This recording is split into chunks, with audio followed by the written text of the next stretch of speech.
La ley de conservación de la energía nos dice que la energía de un sistema cerrado, como el universo, no puede ser creada ni destruida, solo puede cambiar de forma.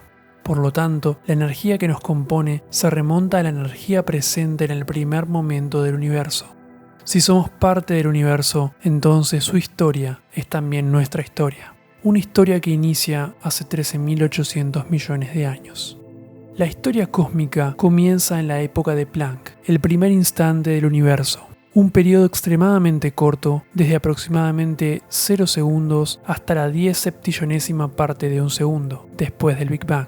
Se especula que en este momento todas las fuerzas fundamentales que rigen el cosmos estaban unidas en una sola, y toda la energía del universo observable se encontraba en un punto. Inmediatamente después le sigue la época de la gran unificación, partiendo desde la 10 septillonésima parte de un segundo. A medida que avanza el tiempo, el universo se expande y la temperatura decrece. El universo observable tan solo mide la 1000 quintillonésima parte de un centímetro de longitud y tiene una temperatura de 100 quintillones de grados Celsius. La gravedad se separa del resto de las fuerzas fundamentales del universo, que se mantienen como una sola fuerza unificada, la fuerza electronuclear. Aquí es cuando las primeras partículas y antipartículas elementales comienzan a ser creadas. Una partícula elemental es una partícula que no está formada por partículas más pequeñas, por lo tanto, es uno de los componentes básicos del universo a partir del cual están hechas todas las demás partículas. Estas partículas se dividen en bosones y fermiones. Los bosones son los gluones, fotones, los bosones W y Z y el bosón de Higgs, y los fermiones son los quarks y los leptones. Estos últimos, los leptones, se subdividen en electrones, muones, tauones y neutrinos, y todos tienen su contraparte de antimateria, como los antiquarks y los antileptones. Acto seguido, comienza la época electrodébil, llegada a la sextillonésima parte de un segundo. La temperatura disminuye, causando que la fuerza nuclear fuerte se separe de la fuerza electrodébil, lo que permite que las partículas elementales interactúen con el campo de Higgs y así adquieran masa. En este periodo tendría lugar la inflación cósmica, la cual habría expandido el universo de manera exponencial, bajando su temperatura considerablemente. Cuando esta inflación termina, se recalienta el universo, causando que las partículas o la materia y las antipartículas o la antimateria ahora formen un plasma de quarks y gluones, una sopa primordial de gas caliente, que se va esparciendo por el universo en un equilibrio térmico entre materia y antimateria. Pasada la billonésima parte de un segundo desde el inicio del cosmos, llegamos a la época quark, donde la temperatura se reduce a 10.000 billones de grados centígrados. En este momento se rompe la simetría cósmica que unifica las fuerzas electromagnéticas y las fuerzas débiles, dejándolas finalmente fluir de forma separada. De esta manera, las cuatro fuerzas fundamentales asumen sus formas actuales: la fuerza nuclear fuerte, la fuerza nuclear débil, la fuerza electromagnética y la gravedad. Mientras tanto, en la sopa primordial, a medida que se reduce la temperatura, se crean quarks, gluones y leptones en grandes cantidades. Los quarks y los antiquarks se aniquilan entre sí al entrar en contacto, en una batalla cósmica entre materia y antimateria conocida como bariogénesis. Sin embargo, era mayor la cantidad de partículas de materia en comparación con las de antimateria, dando lugar a que la materia prevalezca sobre la antimateria. Pasada la millonésima parte de un segundo, empieza la época hadrónica. La temperatura baja 1 billón de grados Celsius, lo que finalmente permite a los quarks y gluones unirse para formar partículas compuestas, los hadrones, como protones y neutrones, y los antihadrones, su contraparte antimateria. La historia se repite. La mayoría de los hadrones y antihadrones comienzan otra batalla cósmica entre materia y antimateria, aniquilándose entre sí. Esto solo deja una minoría de protones y neutrones en el universo. Finalmente, pasó el primer segundo desde el inicio del universo, y la temperatura se redujo a 10.000 millones de grados Celsius. Entramos en la época leptónica. Ahora los leptones, como los electrones y neutrinos, y antileptones, como los positrones, su contraparte de antimateria, pasan a formar la mayor parte de la masa del cosmos. La temperatura sigue cayendo y esto produce otra aniquilación cósmica. La mayoría de leptones y antileptones se eliminan entre sí, liberando energía en forma de fotones. Aproximadamente 10 segundos después del Big Bang comienza la época fotónica. El universo es ahora una gran masa de plasma, compuesta de protones, neutrones y electrones libres, con los fotones dominando la energía del cosmos. 3 minutos después, tiene lugar la nucleosíntesis primordial, en la que protones y neutrones se combinan mediante una fusión nuclear para formar núcleos atómicos de hidrógeno, helio y litio. Después de unos 20 minutos, la temperatura y la densidad del universo caen y la fusión nuclear ya no puede continuar. La energía del universo sigue dominada por los fotones, que continúan interactuando frecuentemente con los protones, electrones y los nuevos núcleos atómicos. Durante esta fase, la interacción entre fotones y electrones era tan frecuente que la luz no podía viajar libremente a través del universo, creando una especie de niebla que opacaba el cosmos. 47.000 años después, la densidad de la materia existente se volvió comparable a la densidad de la radiación, lo que llevó a la desaceleración de la expansión del universo. A los 70.000 años, la materia ya dominaba el cosmos.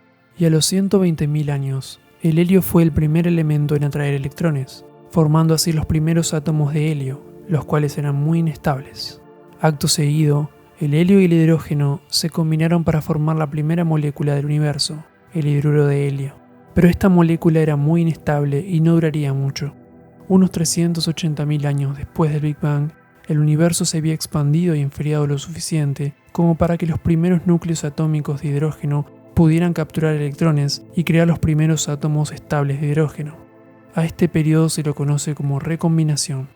Ahora que los electrones estaban unidos a átomos estables, estos ya no podían dispersar la luz, disipando la niebla del universo y volviéndolo transparente y visible por primera vez. La formación de estos primeros átomos produjo la luz más antigua que podemos observar en el universo, el fondo cósmico de microondas.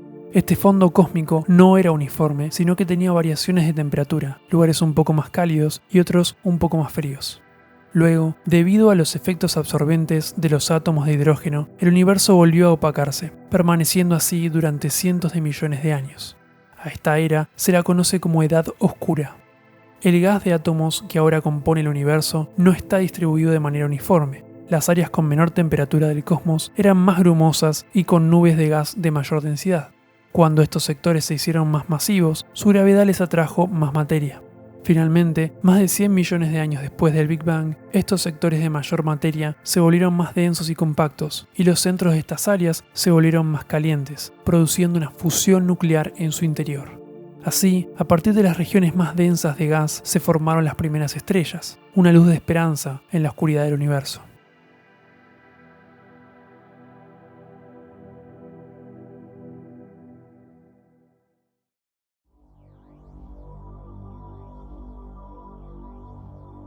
El universo es caótico, impredecible. Nunca hubiéramos imaginado que un conjunto de simples partículas nacidas en el Big Bang se podrían unir para formar estructuras tan increíbles como las estrellas, y aún así, este es solo el comienzo. Hace 13.700 millones de años, la luz emitida por las primeras estrellas era opacada por el denso gas que las rodeaba. Pero con el tiempo, esta luz estelar comienza a ionizar los átomos del gas, rompiéndolos y permitiendo que la luz llegue más lejos. Este proceso se repite por cientos de millones de años, lo que vuelve cada vez más visible al universo. Estas primeras estrellas tenían mucho hidrógeno y helio, pero carecían de metales. Cuando se les agotaba el hidrógeno del núcleo, este se contraía hasta que las condiciones en el corazón de las estrellas se volvían lo suficientemente calientes y densas como para fusionar helio en elementos más pesados como carbono y oxígeno. Pasado un tiempo, las estrellas morían y explotaban como supernovas. Estas explosiones distribuían por el cosmos los nuevos elementos creados por las estrellas. Luego, estos elementos más pesados se integraban en nebulosas que formaban una nueva generación de estrellas. Este proceso continúa de generación en generación, creando estrellas cada vez más ricas en metales. Hace 13.600 millones de años comenzó a crearse nuestra galaxia, la Vía Láctea. Esta comenzó a formarse cuando las nubes de gas de átomos comenzaron a contraerse, empujadas por la gravedad. De estas nubes surgieron las primeras estrellas de la galaxia. Esto siguió así por cientos de millones de años, permitiendo que la galaxia crezca a medida que la fuerza de gravedad une todo. Hace 13.000 millones de años habría comenzado a formarse el disco espiral de nuestra galaxia. Su formación se extiende desde el abultamiento central hacia el exterior. Las nubes de gas colapsan a lo largo del eje de rotación y forman un disco relativamente plano. En los siguientes miles de millones de años se crearía el halo estelar y otras partes de nuestra galaxia. Casi todas las grandes galaxias, incluida la nuestra, tienen un agujero negro supermasivo en su centro. Normalmente, los agujeros negros se forman con el colapso de ciertas estrellas, pero estos agujeros negros supermasivos, debido a su gran tamaño, se podrían haber formado directamente a partir del colapso de nubes masivas de materia. Los agujeros negros absorben toda la materia que se les acerca demasiado. Todo lo que entra en un agujero negro queda atrapado para siempre. Nada, ni siquiera la luz, puede escapar. El agujero negro supermasivo que se encuentra en el centro de la Vía Láctea se llama Sagitario A estrella y es orbitado por todo lo que se encuentra dentro de nuestra galaxia. Con el tiempo, Sagitario A estrella creció absorbiendo objetos más pequeños, como estrellas y otros tipos de materia. Hace aproximadamente 11.000 millones de años, la Vía Láctea colisionó con la galaxia Gaia Enceladus.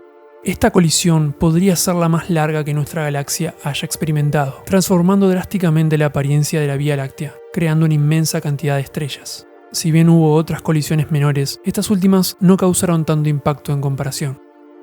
La Vía Láctea, junto con otras galaxias cercanas, forman el Grupo Local, un grupo conformado por decenas de galaxias. Este grupo, a su vez, se encuentra dentro del supercúmulo de la Ñaquea, el cual se conforma por unas 100.000 galaxias. Y este supercúmulo, a su vez, es parte del filamento de Piscis Cetus. Los filamentos galácticos están compuestos principalmente por materia oscura, una materia invisible que compone la gran mayoría de la materia del cosmos.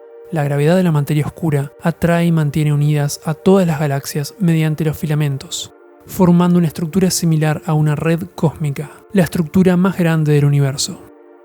La materia oscura constituye aproximadamente el 27% del universo. La materia normal que conocemos y que forma todas las estrellas y las galaxias, en cambio, solo representa el 5% del universo. Por otro lado, está la energía oscura, una energía misteriosa que constituye el 68% de la energía del universo, y parece estar asociada con los inmensos vacíos que separan los filamentos galácticos. Esta energía oscura se distribuye uniformemente por todo el cosmos, y es responsable de la aceleración de la expansión del universo. Hace 5.000 millones de años, la energía oscura del universo superó en cantidad a la materia oscura, haciendo que la expansión del cosmos se acelere aún más rápidamente. En resumen, el universo se estructura en una red cósmica, formada por filamentos galácticos asociados a la materia oscura, que constituye el 27% del universo. Estos filamentos sostienen a las galaxias y a las estrellas, cuya materia constituye solo el 5% del universo. Los filamentos están separados por inmensos vacíos asociados a la energía oscura, que constituye el 68% del universo. Dentro de uno de estos filamentos galácticos, el filamento de Piscis Cetus, se encuentra el supercúmulo de galaxias conocido como la Ñaquea. Si nos acercamos aún más, veremos que dentro de este supercúmulo se encuentra un grupo de decenas de galaxias conocido como el Grupo Local. Entre ellas, finalmente encontramos a nuestra galaxia, la Vía Láctea. Pero algo muy importante está por ocurrir dentro de ella, hace 4.600 millones de años, el nacimiento de nuestra estrella, el Sol.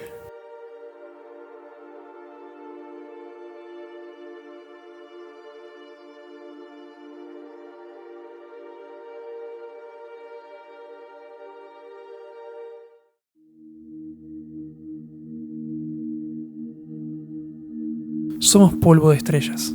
La mayor parte de los átomos que nos componen a nosotros y a todo lo que vemos a nuestro alrededor fueron creados dentro de una estrella.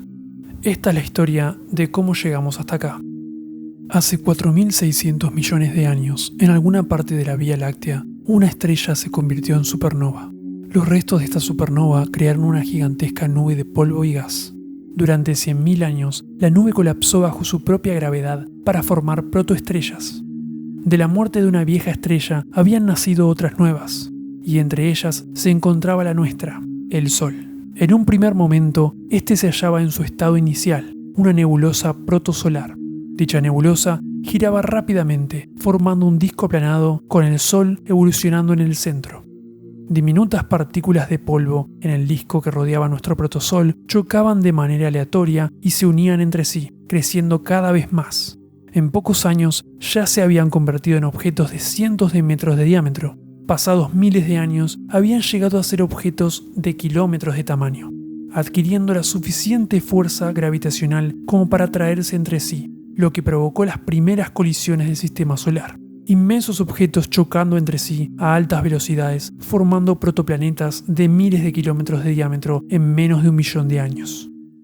En la parte exterior y más fría del disco solar predominaban los gases y el hielo. La influencia gravitacional del protosol era más débil en esta región y había una mayor presencia de elementos, lo que significó que estos protoplanetas crecieron más rápido y se volvieron lo suficientemente grandes como para atraer elementos ligeros como el hidrógeno y el helio. En los primeros millones de años del sistema solar comenzaron a formarse los primeros planetas. Júpiter, el planeta más grande de todo el sistema, fue el primero en formarse, tardando menos de 3 millones de años. Saturno se formó poco después, acumulando menos material ya que Júpiter había absorbido una porción muy grande del disco exterior. A Júpiter y Saturno se los conoce como los gigantes gaseosos, por ser planetas de dimensiones colosales y estar compuestos principalmente de elementos gaseosos como hidrógeno y helio. Estos planetas no tienen superficies duras, en cambio tienen gases arremolinados en su superficie y un núcleo sólido en su interior. Los siguientes planetas en formarse fueron Urano y Neptuno. Estos, a diferencia de los anteriores, tenían poco hidrógeno y helio. En cambio, acumularon más hielo, como hielo de agua y de amoníaco. De ahí viene su nombre, gigantes helados, los planetas más fríos del sistema solar. Estos planetas se habían formado más cerca del Sol que donde están en la actualidad, para luego irse alejando con el paso del tiempo. Es posible que incluso se hayan formado otros gigantes helados, además de los que conocemos, que luego habrían sido expulsados del sistema solar. Durante 10 millones de años, la gravedad de Júpiter atrajo a docenas de protoplanetas de miles de kilómetros de diámetro al área que separa la parte exterior y la parte interior del sistema solar. Este suceso provocó que los protoplanetas colisionen y se aniquilen entre sí o abandonen la zona, lo que impidió que se formen planetas en el área, dejando solo pequeños cuerpos de roca, hielo y metal que orbitan el Sol. Por eso se conoce a esta área con el nombre de cinturón de asteroides. Nuestro protosol siguió acumulando material durante 50 millones de años, hasta que las temperaturas y la presión en el núcleo se volvieron tan intensas que el hidrógeno comenzó a fusionarse en helio. Esta fusión liberó enormes cantidades de energía, contrarrestando la gravedad del Sol y estabilizando a la joven estrella, lo que evitó que absorbiera más material fuera del disco giratorio de objetos que la rodeaba. El Sol entró en su nueva fase, convirtiéndose en una estrella de secuencia principal. Este es el Sol tal y como lo conocemos ahora. En este momento empezaría a separarse de sus estrellas hermanas muy lentamente para continuar orbitando la galaxia como una estrella solitaria. Mientras tanto, en la parte interior y más caliente del disco solar, los planetas se formaron a partir de rocas y metales, ya que hacía demasiado calor para que se condensaran agua y otras sustancias. Por eso los llamamos planetas rocosos o planetas terrestres. Cientos de planetas colisionaron y se fusionaron en este disco interior por 100 millones de años, hasta que solo quedaron 4 mundos principales: Mercurio, Venus, la Tierra y Marte. Estos planetas interiores obtuvieron un menor tamaño que los planetas exteriores, debido a que la cantidad de elementos rocosos y metales eran menores en el universo, en comparación con los elementos que componen a los gigantes gaseosos o los gigantes helados. Entre las cientos de colisiones de la parte interior del sistema solar, la más aterrorizante la sufrió nuestro planeta, la Tierra. En sus primeros momentos de formación, esta recibiría la colisión más grande que haya sufrido. Un planeta de miles de kilómetros de diámetro, al que llamamos Theia, impactó profundamente contra la Tierra. Los escombros resultantes de esta colisión quedaron atrapados en su órbita. Tras unas décadas, estos escombros se fueron fusionando y terminaron formando a nuestra fiel compañera, la Luna. Puede que Mercurio haya experimentado una colisión a alta velocidad similar con otro planeta, despojándolo de su capa exterior. Esto explicaría por qué gran parte de su volumen está formado por el núcleo del planeta. De ser este el caso, los escombros resultantes habrían sido expulsados al espacio en lugar de formar una luna, a diferencia de lo que pasó en la Tierra.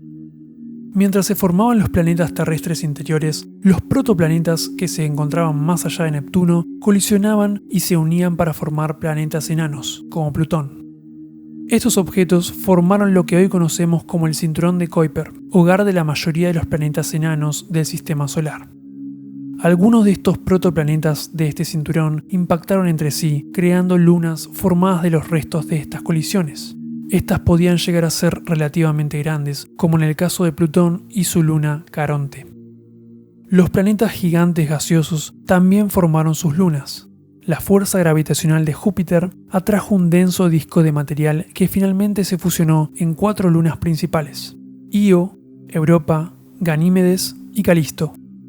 Saturno formó su propia luna, Titán, de la misma manera. En ese momento, el Sol emite un fuerte viento solar que eyecta la mayor parte del gas y polvo que sobran en el sistema solar. En consecuencia, los planetas gigantes, medianos y enanos dejan de crecer y se empiezan a estabilizar. Esto nos deja solo con los planetas y las lunas que conocemos, borrando de la historia a aquellos que no sobrevivieron, ya sea porque colisionaron con otros planetas más grandes o porque fueron expulsados del sistema solar. Y aquí finalmente comienza la historia de la Tierra. Todas nuestras experiencias ocurrirán en esta inmensa roca que flota en el espacio, nuestro hogar.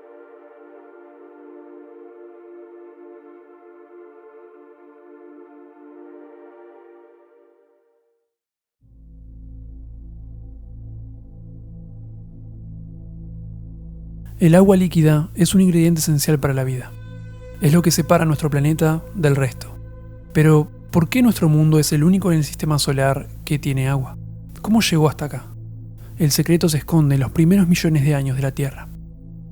Hace 4.540 millones de años comienza la historia de nuestro mundo, formado a partir de la acumulación de polvo, gases y las frecuentes colisiones de protoplanetas. Al poco tiempo de formarse, la Tierra recibe el violento impacto de Theia, un planeta del tamaño de Marte. Los escombros resultantes de esta colisión terminarían formando a la Luna, nuestro fiel satélite. Desde nuestro planeta se podía ver en el cielo a la Luna muy cerca de la superficie, por lo que parecía mucho más inmensa de lo que la vemos en la actualidad. Al primer periodo de la formación de la Tierra se lo conoce como Eón Adiano. Nuestro planeta estaba afectado por los impactos de asteroides y protoplanetas, que liberaban enormes cantidades de calor e impedían que gran parte de la roca se solidificara en la superficie, formando ríos y océanos de lava que hacían que la superficie parezca el mismísimo infierno.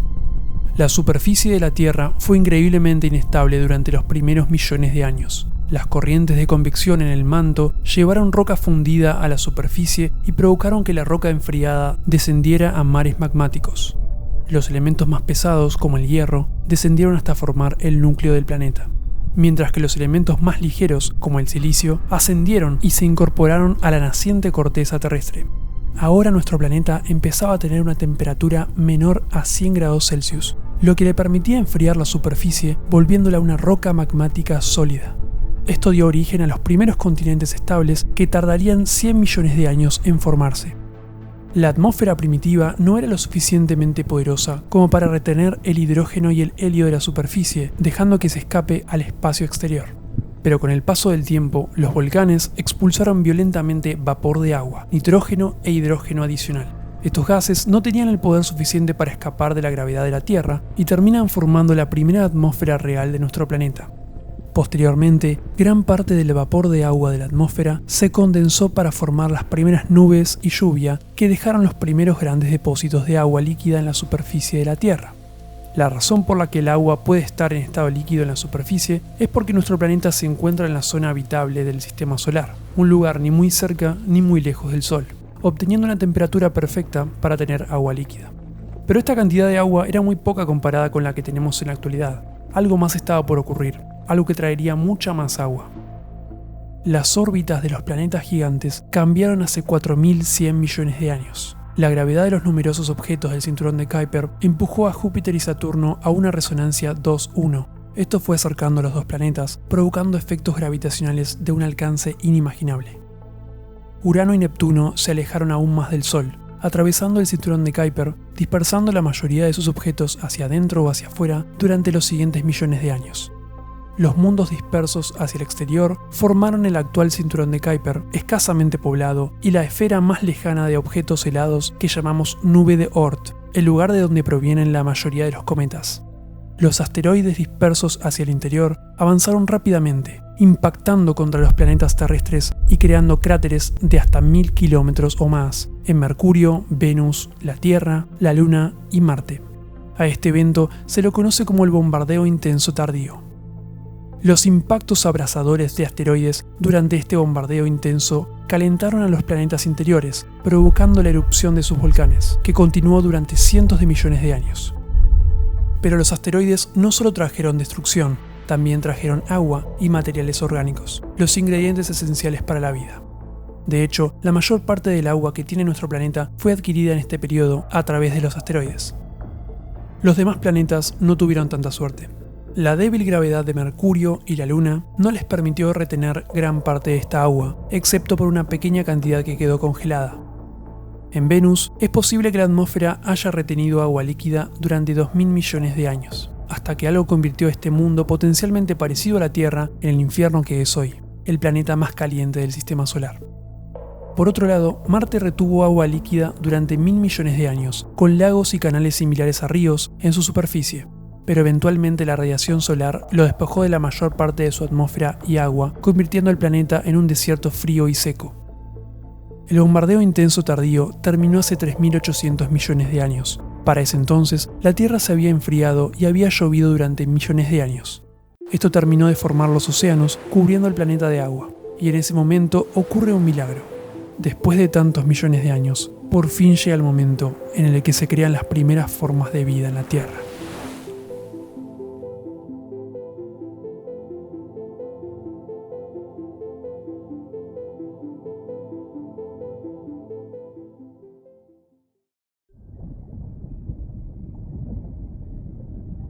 Quizás la vida sea la manera que tiene el universo de experimentar su propia existencia.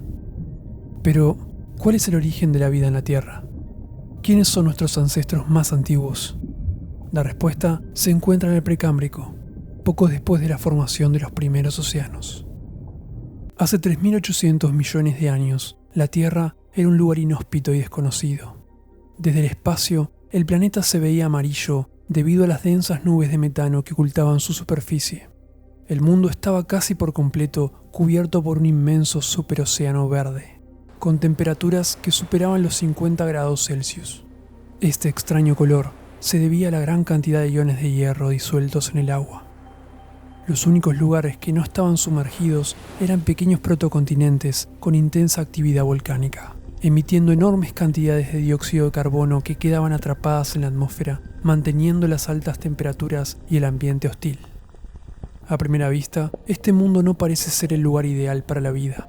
Sin embargo, la materia prima necesaria para la formación de la vida, como componentes orgánicos y agua líquida, estaba presente en abundancia. Estos componentes se originaron en parte durante la formación del planeta y en parte debido al constante bombardeo de asteroides durante cientos de millones de años. En las profundidades del océano, la vida pudo haber encontrado su origen en las fuentes hidrotermales. Estas fuentes, ricas en minerales, obtenían su calor del magma subyacente, generando corrientes de convección de agua caliente. En estas condiciones extremas, compuestos orgánicos pudieron haberse sintetizado a partir de compuestos inorgánicos, dando inicio a la evolución química y al posterior origen de la vida. Las primeras formas de vida fueron organismos unicelulares, conocidos como procariotas. Sin núcleo ni estructuras internas complejas, estas células primitivas eran extremadamente pequeñas, con un tamaño menor a 10 micrómetros o una centésima de milímetro. Obtienen energía de diversos elementos, desde sulfuro de hidrógeno hasta hierro, y se reproducen de manera asexual mediante la fisión binaria, duplicando su ADN y dividiendo su citoplasma para formar dos células hijas idénticas. Aunque parezcan simples, las células tienen cierto nivel de memoria y procesamiento de información, utilizado para adaptarse a las cambiantes condiciones ambientales y poder sobrevivir. Por lo tanto, bajo algunos parámetros se les podría atribuir cierta capacidad de pensar. Estas células procariotas son los ancestros más antiguos de toda la vida en la Tierra. Con el tiempo, evolucionaron en dos dominios distintos, arqueas y bacterias. Aunque similares a simple vista, bioquímicamente son muy diferentes. Casi toda la vida que conocemos hoy desciende de las primeras arqueas, exceptuando las bacterias modernas, que descienden de las primeras bacterias. En esta etapa también pudieron surgir los primeros virus, agentes infecciosos submicroscópicos que se reproducen únicamente dentro de las células vivas. A estos organismos generalmente no se los clasifica como vivos, ya que no se metabolizan, no tienen células y no pueden reproducirse de forma independiente. Aún así, los virus comparten muchas características con los seres vivos. Están hechos de los mismos tipos de materiales orgánicos, se replican y evolucionan, entre otras cosas.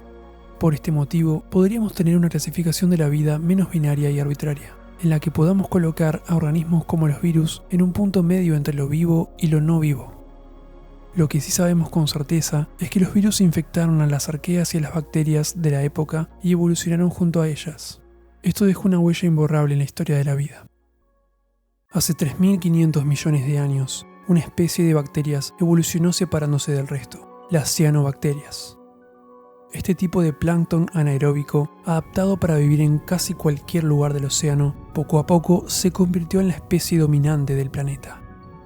Estos organismos comenzaron a formar estromatolitos, estructuras minerales de piedra caliza construidas en forma de domo cerca de las costas de los primeros continentes. Estas formaciones se desarrollaban cuando los sedimentos de cianobacterias se acumulaban en diferentes capas. Hace 2.700 millones de años, las cianobacterias desarrollaron la asombrosa habilidad de realizar la fotosíntesis, un proceso en el que las células utilizan la luz del sol como fuente de energía y convierten el dióxido de carbono y agua en oxígeno. Este proceso se repitió millones de veces, oxigenando el océano de manera exponencial. Hace 2.300 millones de años, el oxígeno generado por las cianobacterias se liberó en la atmósfera, cambiándola para siempre en un evento conocido como la Gran Oxidación. El oxígeno reaccionó con el metano en la atmósfera, reduciendo la temperatura del planeta. El cielo y el océano se volvieron lentamente más azules, dando lugar a una Tierra más parecida a la que conocemos hoy. Pero este no fue un buen cambio para todos. La mayoría de los organismos no toleraban el oxígeno y murieron en el proceso, incluidas muchas de las mismas bacterias que lo habían generado. A medida que el oxígeno continuó reduciendo la temperatura, el planeta experimentó una glaciación masiva. Gran parte de la Tierra quedó cubierta de hielo durante millones de años. Esta catástrofe fue la primera extinción masiva del planeta, donde más del 80% de los organismos unicelulares no lograron sobrevivir. A pesar de esta devastación, la vida encontró una forma de persistir. Algunos organismos mutaron y evolucionaron, adaptándose al oxígeno para poder sobrevivir. Una de estas nuevas especies fueron las células eucariotas, que evolucionaron a partir de sus ancestros procariotas. Este salto evolutivo se dio gracias a la simbiosis, una asociación entre diferentes especies que se benefician mutuamente. En otras palabras, la cooperación impulsó su evolución. Este proceso ocurrió cuando una célula eucariota absorbió una bacteria con la intención de digerirla. Sin embargo, la bacteria quedó dentro de la célula, produciendo energía química. La célula eucariota se benefició absorbiendo esta energía, y la bacteria encontró protección y nutrientes dentro de la célula. Esta simbiosis interna, llamada endosimbiosis, unificó ambos organismos, y con el tiempo, la bacteria se transformó en la mitocondria de la célula eucariota. La adaptación al oxígeno también causó daños en el ADN de las células eucariotas debido al estrés oxidativo, lo que llevó a la necesidad de una nueva forma de reproducción que permitiera reparar el ADN. Esto contribuyó en la aparición de la meiosis, una parte integral de la reproducción sexual. A través de este proceso, las eucariotas crean células sexuales más pequeñas, llamadas gametos, que deben combinarse con otros gametos para formar un organismo viable. El resultado es una mezcla genética de ambos progenitores en lugar de un clon idéntico. Esto proporciona una mayor variabilidad genética, mejor adaptabilidad al entorno y mecanismos para la reparación del ADN. El último proceso evolutivo significativo, similar a la creación de la mitocondria, ocurrió hace más de 1.000 millones de años. Una especie particular de células eucariotas absorbió cianobacterias, que se convirtieron en sus cloroplastos. De esta manera, estas células eucariotas adquirieron la capacidad de realizar fotosíntesis. Este tipo de eucariotas fueron los ancestros de todas las plantas modernas. Gracias a la cooperación y el mutualismo, estos primeros organismos lograron sobrevivir a la primera extinción masiva. ¿Podremos aprender de ellos?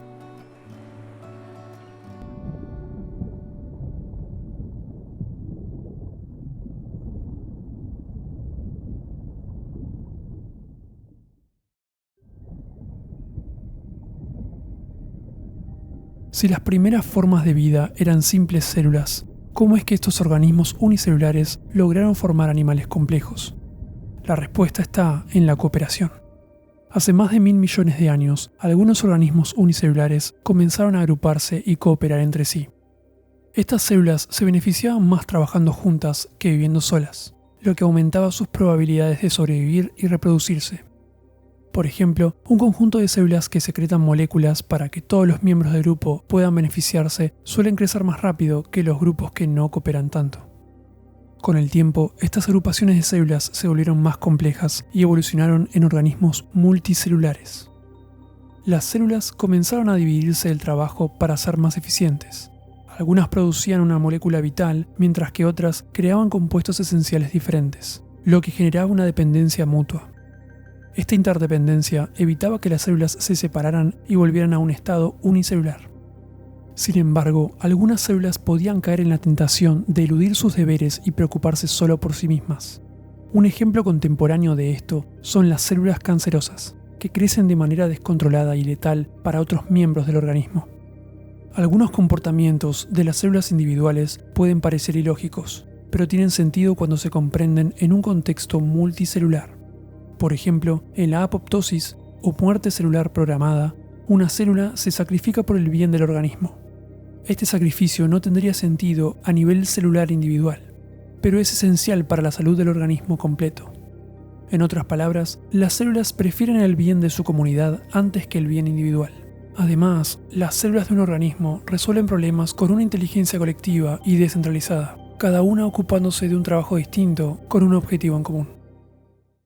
Es posible que las algas rojas sean los organismos multicelulares más antiguos, y se habrían originado hace 1000 millones de años, convirtiéndose también en los primeros organismos multicelulares en realizar la fotosíntesis. Hace 800 millones de años ocurrió el evento de oxigenación del Neoproterozoico, durante el cual el oxígeno se acumuló hasta niveles suficientes para sustentar la vida animal y ventilar los océanos profundos. La aparición de oxígeno en la atmósfera y los océanos está vinculada a cambios significativos en la Tierra, como movimientos de placas tectónicas, perturbaciones climáticas y evolución biológica. A partir de este momento, la Tierra cruzó un umbral irreversible hacia su estado actual, caracterizado por altos niveles de oxígeno, animales diversos y climas más estables. Hace 720 millones de años comenzó un periodo en el que la Tierra se congeló casi en su totalidad, adquiriendo un aspecto similar al de una bola de nieve. Sin embargo, esta vez no hubo una extinción masiva, a diferencia de la primera glaciación global. La última de estas glaciaciones globales terminó hace 635 millones de años, gracias a los gases emitidos por la actividad volcánica, que calentaron el planeta y dieron inicio al periodo diacárico. Gracias a la acumulación de oxígeno en la Tierra, hace 600 millones de años se formó una fina capa de ozono, capaz de proteger a la vida de la radiación ultravioleta del Sol. Previo a esta capa de ozono, gran parte de la vida solo existía en las profundidades de los océanos, donde esa radiación no llegaba. Ahora, esos organismos podían diversificarse y habitar más cerca de la superficie. Se cree que las esponjas de mar fueron los primeros organismos multicelulares del reino animal, originados hace 600 millones de años. Aunque no lo parezca, las esponjas son animales acuáticos simples, con esqueletos densos y porosos. Estas pueden ser de diferentes colores, formas y tamaños, adaptándose a su hábitat particular. Viven en superficies duras y rocosas o en sedimentos blandos como arena y barro. Las esponjas filtran el agua, recolectando y consumiendo bacterias a través de los poros de su exterior. Hace 575 millones de años, gracias al aumento en el nivel de oxígeno atmosférico, surgieron los siguientes organismos multicelulares, en un evento conocido como la explosión de Avalon. Muchas de estas nuevas especies, a diferencia de las esponjas de mar, se extinguieron y no dejaron descendientes directos en los animales actuales. Varios de estos animales eran organismos sin capacidad de movimiento, de cuerpos blandos, que vivían en ambientes marinos profundos. Las formas de estos organismos eran muy distintas a las de cualquier ser vivo actual. Había desde discos circulares y masas amorfas hasta seres con apariencia de plantas, aunque no lo eran. Sus tamaños también variaban. Algunos medían unos pocos centímetros, mientras que otros llegaban a medir 1 metro. La Tierra nunca había visto seres vivos tan grandes y complejos. Uno de estos seres eran los rangiomorfos. Estos organismos con apariencia de plantas se encontraban en el fondo del océano, sin ninguna capacidad de moverse. Se reproducían de manera asexual mediante la dispersión de una parte de ellos mismos, o propágulo, transportado por el agua. Esto les permitía cubrir nuevas superficies pese a no tener la capacidad de moverse. Se cree que los rangiomorfos se alimentaban por osmosis, tal como lo hacen los hongos o las bacterias, absorbiendo nutrientes encontrados en el agua. Estos organismos poseen una forma fractal que maximiza el área de su superficie corporal. con el propósito de absorber más nutrientes mediante la osmosis. Estos seres se adaptaron a las condiciones de baja competencia, ausencia de depredadores y abundancia de nutrientes para consumir. Hace aproximadamente 555 millones de años se originó el primer organismo con simetría bilateral, conocido como Urbilateria, del cual descendemos todos los animales con este tipo de simetría. Estos animales tienen una línea que divide su cuerpo en un lado izquierdo y otro derecho, como los peces, reptiles y mamíferos. Urbilateria tenía un aspecto similar al de un gusano, con cabeza, cola, espalda y vientre. El desarrollo de la simetría bilateral fue un gran avance para los animales, proporcionándoles la capacidad de moverse con determinación, entre otras cosas. Uno de los primeros seres bilaterales era Icaria wariota, una criatura muy pequeña, de unos 7 milímetros, similar a un gusano, que se movía contrayendo sus músculos para consumir materia orgánica enterrada. Es posible que este organismo sea un ancestro de muchos de los animales bilaterales actuales, incluyéndonos. Pero también había organismos bilaterales muy diferentes de los gusanos, como es el caso de Dickinsonia. Esta criatura con forma de disco aplanado vivía en el fondo del océano y se alimentaba de microbios marinos. Finalmente tenemos a Ernieta, un animal surgido al final del período ediacárico, hace más de 540 millones de años. Ernieta fue una de las primeras criaturas en beneficiarse de la vida comunitaria, viviendo en grupos en aguas marinas poco profundas y mejorando sus posibilidades de alimentación al cooperar entre sí. Al igual que como ocurre en el mundo microscópico, los animales también pueden beneficiarse de vivir en comunidad, brindándose apoyo mutuo.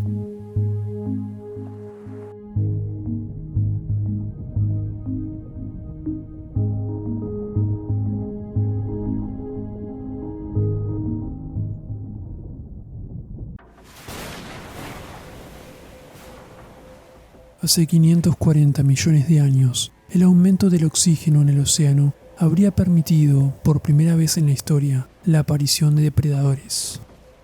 El auge de los carnívoros desencadenó una carrera evolutiva que condujo a la formación de diversos tipos de cuerpos y comportamientos que poblaron los océanos durante los siguientes millones de años.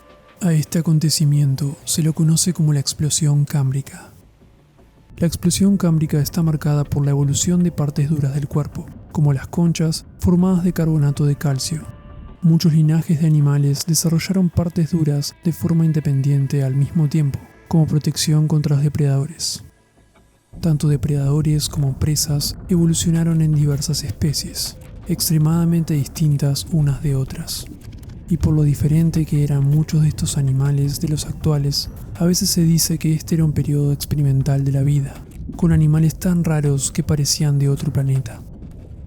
La vida en las regiones poco profundas del océano marino se había diversificado mucho. Este ecosistema acuático primitivo incluía depredadores carnívoros, artrópodos, moluscos, esponjas de mar, gusanos e incluso los primeros corales y anémonas de mar. En relativamente poco tiempo ya se había formado un ecosistema acuático complejo en las aguas poco profundas del océano. Uno de los primeros depredadores que habrían impulsado esta carrera evolutiva era Anomalocaris. Esta criatura era bastante grande para el período cámbrico. Nadaba libremente y se movía en el agua flexionando su cuerpo lobulado mientras buscaba a sus presas. Las víctimas eran pequeños animales de cuerpos blandos como los gusanos. Anomalocaris usaba sus dos grandes apéndices frontales para capturar a sus presas y acercarlas a su boca, donde serían consumidas. Otro depredador de este periodo era el extraño Opavinia. Esta criatura de 5 ojos se movía por el fondo marino y utilizaba una estructura frontal larga, parecida a una pinza, con la que removía sedimentos del suelo y atrapaba las presas que intentaban ocultarse de él. Sin embargo, aún había un depredador más grande, posiblemente el más grande de todos, Omnidens. Se cree que medía 1,5 metros de longitud, haciéndolo muchísimo más grande que Anomalocaris. Poco se sabe de él, pero su misteriosa presencia probablemente aterraba a todos los demás animales del Cámbrico. Pero no todo era depredación. En este mismo fondo marino, colonias de esponjas de mar crecían sobre estructuras minerales orgánicas formadas por cianobacterias.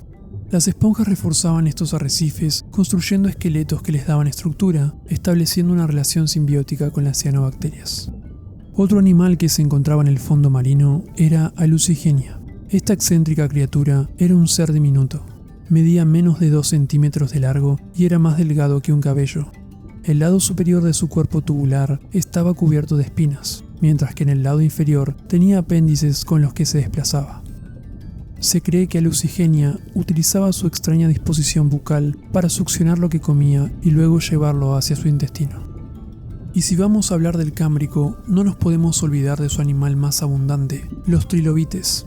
Estos artrópodos poblaron los ambientes oceánicos de todo el mundo, superando en cantidad al resto de los animales de la época. Eran criaturas con ojos muy desarrollados, sistemas digestivos complejos y caparazones muy resistentes. Cuando eran acorralados y tenían que defenderse de un depredador, se contraían tomando la forma de una bola, usando su duro caparazón para proteger las partes blandas de su cuerpo. Los trilobites eran muy variados. Algunos eran depredadores activos, otros eran carroñeros y otros probablemente comían plancton. Algunos trilobites alcanzaron grandes tamaños, llegando a medir más de 45 centímetros de largo, mientras que otros eran mucho más pequeños, midiendo unos pocos centímetros.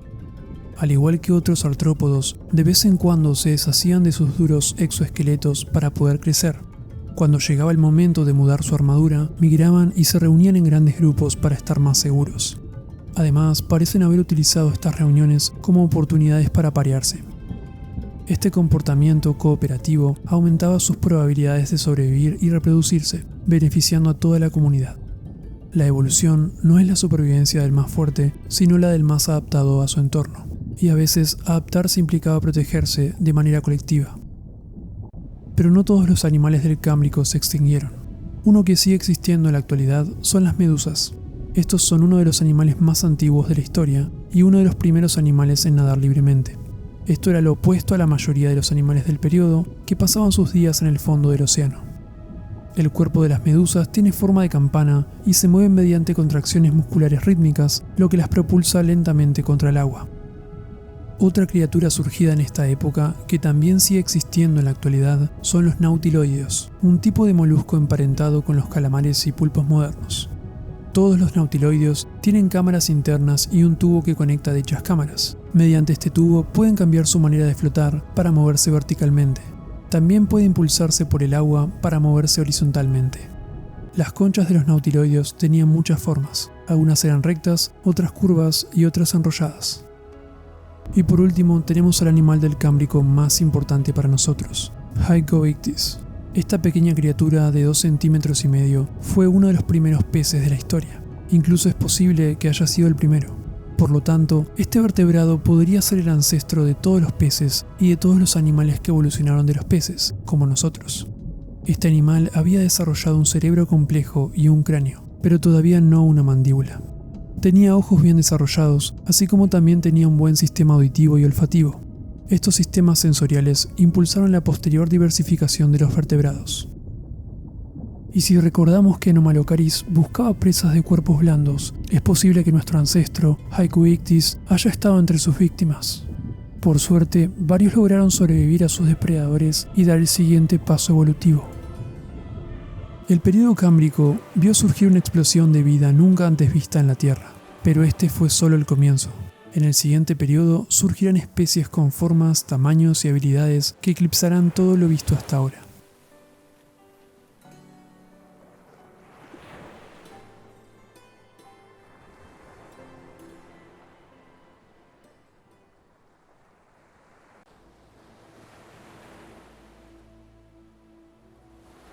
¿Cómo llegó la vida a la superficie terrestre? Esta transición tuvo lugar por primera vez en el período Ordovícico, hace 485 millones de años. El mundo era muy diferente durante este tiempo. Había 4 continentes principales separados por una única masa de agua. Este superocéano cubría casi todo el hemisferio norte. En cambio, en el hemisferio sur se encontraba el continente más destacado de este periodo, Gondwana, un inmenso supercontinente que se extendía desde el polo sur hasta la línea del Ecuador. Sin embargo, por más impresionante que nos parezca, la vida todavía no había llegado a estas superficies terrestres. Para entender cómo llegó hasta ahí, primero hay que entender lo que ocurría en las profundidades del océano. La vida animal marina de este periodo se había diversificado ampliamente gracias a la radiación ordovícica. Este evento dio lugar a los organismos que dominarían los ecosistemas marinos durante los siguientes cientos de millones de años. Las nuevas especies ordovícicas aprovecharon nichos ecológicos no utilizados dentro de las comunidades cámbricas, aumentando su diversidad y formando comunidades biológicas mucho más complejas. La mayoría de los nuevos animales se expandieron únicamente por sus propias regiones locales, en lugar de distribuirse de manera global, lo que produjo una mayor diversidad entre especies. Otra causa de la diversificación fue la expansión de los animales hacia hábitats que no estaban presentes antes en el Cámbrico, como los primeros arrecifes de coral, suelos duros y jardines de lirios de mar. Esta radiación de vida comenzó en ambientes marinos cercanos a la superficie y continuó hacia las profundidades del océano. La fauna ordovícica se fue entremezclando con la fauna cámbrica, que estaba compuesta especialmente por trilobites y braquiópodos sin articulaciones. Ahí es cuando aparecieron los nuevos braquiópodos articulados, gasterópodos y cefalópodos, que lentamente fueron reemplazando a la fauna cámbrica. No obstante, pese a la aparición de estas nuevas formas de vida, los trilobites lograron persistir, evolucionando defensas cada vez más elaboradas y cooperando entre sí. Entre las nuevas especies surgidas en este periodo, encontramos a los equinodermos más populares de la actualidad, como las estrellas de mar, los lirios de mar, los erizos de mar y los pepinos de mar. Pero si hablamos de vida en el océano, no podemos dejar de lado a los peces. En el Ordovícico aparecieron nuevas especies, como Arandaspis y Sacabambaspis, evolucionados de pequeños vertebrados del Cámbrico, como Hycobictis. Estos peces habitaban ambientes marinos de poca profundidad y baja salinidad. Tenían cierto parecido a los renacuajos y eran varios centímetros más grandes que sus predecesores. Poseían escamas y sus cuerpos estaban cubiertos de densas capas, que funcionaban como una armadura para protegerlos de depredadores. Pero todavía seguían sin haber evolucionado mandíbulas, por lo que mantenían sus bocas abiertas y parecían estar permanentemente sorprendidos. Debido a esta falta de mandíbulas, estos peces prehistóricos se alimentaban de materia orgánica encontrada en el fondo marino. Lamentablemente para ellos, no estaban solos. En este periodo también habría surgido uno de los artrópodos más grandes y temibles de la historia, el escorpión marino. Como su nombre lo indica, estos depredadores activos tenían un diseño corporal similar al de un escorpión y habrían llegado a medir hasta 1,70 m de longitud. Estaban formados por muchos segmentos y apéndices anteriores que les servían para desplazarse rápidamente hacia sus presas. Sin embargo, la criatura más impresionante del Ordovícico era mucho, pero mucho más grande. Endoceras era un cefalópodo nautiloideo que vivía dentro de un inmenso cono alargado.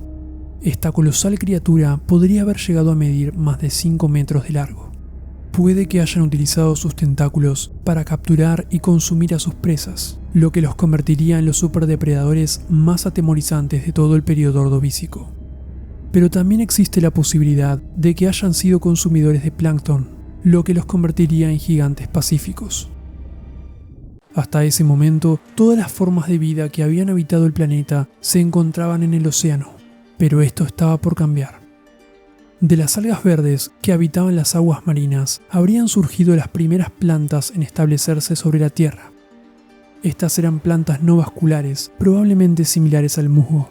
Dichas plantas se encontraban en hábitats húmedos, distribuidos en un amplio rango de latitudes, expandiéndose y adaptándose a diversos entornos. La llegada de las plantas a la Tierra habría sido posible gracias a una simbiosis mutualista con un tipo de organismo totalmente diferente, los hongos. Esta cooperación entre el reino de las plantas y el reino fungi habría sido un factor clave en la evolución de ambas especies. Este apoyo mutuo mejoró su absorción de nutrientes y agua, permitiéndoles adaptarse y prosperar en hábitats terrestres. Ahora que se habían establecido las primeras plantas en el supercontinente Gondwana, los animales herbívoros tenían una razón para ascender a la superficie. Los primeros animales en llegar a la Tierra habrían sido los artrópodos. Particularmente, se cree que el primer artrópodo terrestre era un ancestro del milpiés, con una apariencia y dieta similar. Gracias a la ausencia de depredadores y competencia, este artrópodo herbívoro pudo consumir todas las plantas que quisiera y diversificarse. Y así, con la ayuda de estos pequeños seres, se dio inicio a la era de la vida terrestre. El periodo Ordovícico llegó a su fin hace 444 millones de años, debido a una extinción masiva de un alcance nunca antes visto. Esta fue la segunda extinción más grande de la historia. Dicha catástrofe suele estar atribuida a un rápido cambio climático, que llevaría al planeta a una glaciación masiva y posterior caída del nivel del mar. Los grandes mares de las plataformas continentales se habrían drenado, lo que habría reducido el hábitat disponible de muchos seres vivos. Entre el intenso congelamiento y las pérdidas de los hábitats naturales, se cree que se extinguieron el 85% de todas las especies de animales.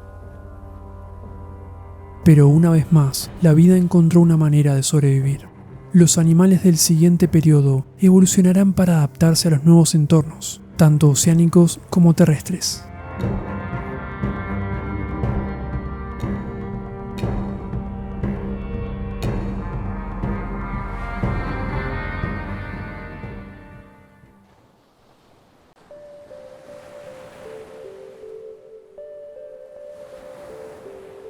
Los peces son los animales más característicos del océano, y además son los ancestros de los anfibios, reptiles, aves y mamíferos. Pero, ¿cuál fue el paso evolutivo que les permitió prosperar en el mar de manera tan exitosa? La clave se encuentra en el periodo silúrico, que comenzó hace 444 millones de años. Hasta ese momento, los peces carecían de mandíbulas, lo que limitaba considerablemente su capacidad de alimentación. Sin embargo, durante este periodo lograron dar un salto evolutivo crucial. Un grupo de peces desarrolló las primeras mandíbulas, obteniendo así una gran ventaja sobre las demás especies. Se cree que los primeros en evolucionar estas estructuras fueron los placodermos, unos peces acorazados. Las mandíbulas y las branquias se habrían originado a partir de una serie de arcos faríngeos. El primer arco, conocido como arco mandibular, dio lugar a las mandíbulas, mientras que los arcos restantes formaron las branquias. Uno de los placodermos más antiguos fue Yuyanostius, un pez que medía 3 centímetros de largo, con un escudo craneal ancho y un cuerpo cubierto de diminutas escamas. Con el tiempo, estos primeros peces con mandíbulas se diversificaron y tomaron caminos evolutivos muy distintos. De estas ramificaciones, 2 líneas evolutivas perduran hasta nuestros días: los peces óseos y los peces cartilaginosos. Estos últimos son los ancestros directos de los tiburones. Hace 425 millones de años, los peces óseos se diversificaron una vez más. Esta evolución dio lugar a 2 grupos: los peces con aletas radiadas, que son los ancestros directos de la mayoría de los peces actuales, y los peces con aletas lobuladas, que se convirtieron en nuestros propios ancestros. Entre los peces con aletas lobuladas se encontraba Megamastax, una criatura que alcanzaba hasta 1 metro de largo, convirtiéndose en el pez más grande del periodo silúrico. Fue uno de los primeros peces en desempeñar el papel de superdepredador, posicionando a los vertebrados por primera vez en los niveles más altos de la cadena alimenticia. Ahora los cefalópodos y los escorpiones marinos enfrentaban una nueva competencia. Otra de las características distintivas de estos vertebrados era su capacidad cognitiva. Los peces tienen la habilidad de aprender y tomar decisiones complejas, además de poder procesar emociones como dolor, estrés, placer y alegría. Muchos de ellos se agrupan en cardúmenes o bancos de peces, cooperando con otros individuos de la misma especie para el beneficio del grupo. Este comportamiento comunitario les brinda protección frente a los depredadores, les facilita la búsqueda de alimento y les ayuda a conservar energía. Los cardúmenes suelen nadar de forma sincronizada y descentralizada, aprovechando la información proporcionada por múltiples miembros para alcanzar la decisión más adecuada. Esta toma de decisiones por consenso constituye una forma de inteligencia colectiva. Mientras estos peces evolucionaban en los océanos, en la superficie terrestre comenzaban a aparecer las primeras plantas vasculares. Eran plantas de pequeño tamaño que alcanzaban apenas unos 6 centímetros de altura, con tallos lisos y ramificados que realizaban la fotosíntesis en su interior. Las plantas más exitosas de este periodo pertenecían al género Cooksonia, que prosperaron en las tierras bajas costeras, ya que el resto del territorio era prácticamente estéril. Sin embargo, al final del periodo silúrico surgieron organismos terrestres mucho más grandes que esas pequeñas plantas, los prototaxites, unos gigantescos hongos. Estas estructuras llegaban a medir hasta 8 metros de largo y 1 metro de ancho. es posible que crecieran de forma vertical, lo que los habría convertido en los seres vivos más altos de la Tierra en ese momento. No obstante, también se cree que podrían haber crecido de manera horizontal, adoptando formas de crecimiento similares a las de muchos hongos modernos. Su función principal habría sido redistribuir el agua y los nutrientes del suelo, desde las áreas más ricas en nutrientes a las que menos tenían, contribuyendo a una distribución más equitativa de los recursos. Esto no solo habría facilitado la expansión de las primeras plantas terrestres, sino que también habría mejorado la supervivencia de los propios hongos en entornos con recursos limitados. Aún así, los únicos animales terrestres del periodo capaces de ser testigos de estos enormes hongos eran los artrópodos. Para finales del Silúrico, estos ya se habían diversificado considerablemente. Entre ellos se encontraba el milpiés, que se alimentaba de plantas, y su contraparte carnívora, el ciempiés. Paralelamente, también surgieron los primeros arácnidos, entre los que se encontraban los escorpiones terrestres, unos depredadores relacionados con los escorpiones marinos. Estos animales contaban con un par de pinzas en la parte delantera, 8 patas y un aguijón en su cola curvada, con el cual probablemente inyectaban veneno a sus presas. El diseño corporal de estos artrópodos resultó tan exitoso que permaneció sin grandes cambios hasta la actualidad. Así, el periodo silúrico marcó un hito en la evolución de los vertebrados y la diversificación de los organismos terrestres. Con la aparición de nuevas especies, tanto en el océano como en la tierra firme, se sentaron las bases para lo que vendría a continuación. En el próximo periodo vamos a presenciar el siguiente paso evolutivo de los vertebrados: habitar la superficie terrestre.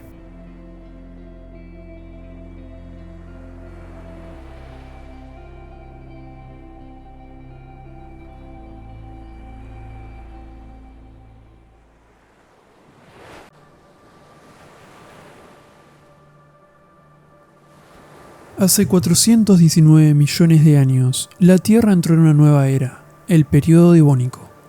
Las aguas de los ríos y océanos estaban habitadas por innumerables especies de peces, fruto de la evolución de las mandíbulas durante el período anterior.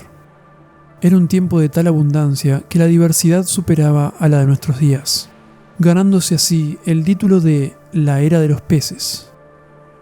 Entre las criaturas de estas aguas, un grupo daría un salto que cambiaría para siempre el curso de la evolución. Serían los primeros vertebrados en habitar la superficie terrestre.